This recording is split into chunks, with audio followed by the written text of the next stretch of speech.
असीं दुनिया जे उन्हनि अज़ीम जानदारनि खां महरूम थींदा पिया अचूं जेके न रुगो माहौल खे ख़ूबसूरत बणाइनि था पर मिठड़ियूं ॿोलियूं ॿोले दिलि खे सुकून पिणु ॾियनि था।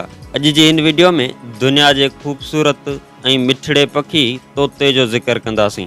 तोतो सॼी दुनिया में पंहिंजे ख़ूबसूरत रंगनि ऐं ख़ासियतनि जे करे मशहूरु रहियो आहे। पखियुनि बाबति इल्मु रखंदड़ माण्हुनि जो चवणु आहे त तोते जा दुनिया में 372 क़िस्म मौजूदु आहिनि, जिन मां 86 क़िस्म तमामु घणा आम आहिनि ऐं तक़रीबन गरम इलाइक़नि में नज़र अचनि था। हिन पखियुनि जी खुराक में ॿिज, ॿूटो, मेवो, सावा मिर्च ऐं ख़ुश्क मेवो बि शामिल आहे, जॾहिं त कुझु झंगली तोता गोश्त बि खाईंदा आहिनि।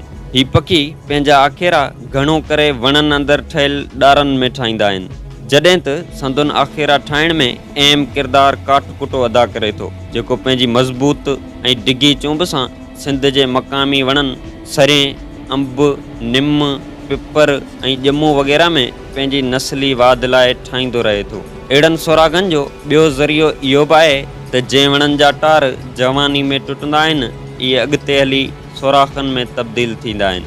ऐं तोतनि जी हिकिड़ी आदत इहा बि हूंदी आहे त हू पंहिंजो घर तब्दील नाहिनि कंदा। जेको सोराख़ हिकु दफ़ो बचनि करण लाइ मुंतख़ब कंदा आहिनि, उन सोराख़ में हर भेरे आना ॾींदा आहिनि। तोता साल में हिकु या ॿ भेरा बि मुनासिब माहौल जी मौजूदगी में बच्चा कंदा आहिनि ऐं हर तूर में मादी 3 खां 4 ताईं आना ॾींदी आहे। उन्हनि आननि ते 22 खां 24 ॾींहं आरो करण खां पोइ बच्चा निकिरंदा आहिनि ऐं इहे बच्चा 1.5 महीने जी उमिरि खां पोइ सोराख़ मां निकिरी उॾण लाइक़ु थींदा आहिनि। कुझु माहिरनि जो चवणु आहे त तोते जी उमिरि डिघी थींदी आहे। मक़ामी तोते जी उमिरि 30 साल थींदी आहे, पर कॾहिं त 50 सालनि जी उमिरि बि नोट कई वई आहे। तोते जो बच्चो 2 खां 3 सालनि जी उमिरि खां पोइ जवानी खे पहुचंदो आहे। हिकु ॻाल्हि अफ़सोस जी आहे त सिंध में हीउ पखी हाणे को विरले ई नज़र अचे थो। घणे भाङे हिन पखी खे पिंजरे में क़ैद थियल ॾिसंदासीं। सिंध मां तोतनि जी नस्ल कशी जा वॾा सबब आहिनि। हिकु त सिंधु दरिया जे ॿिन्ही किनारनि खां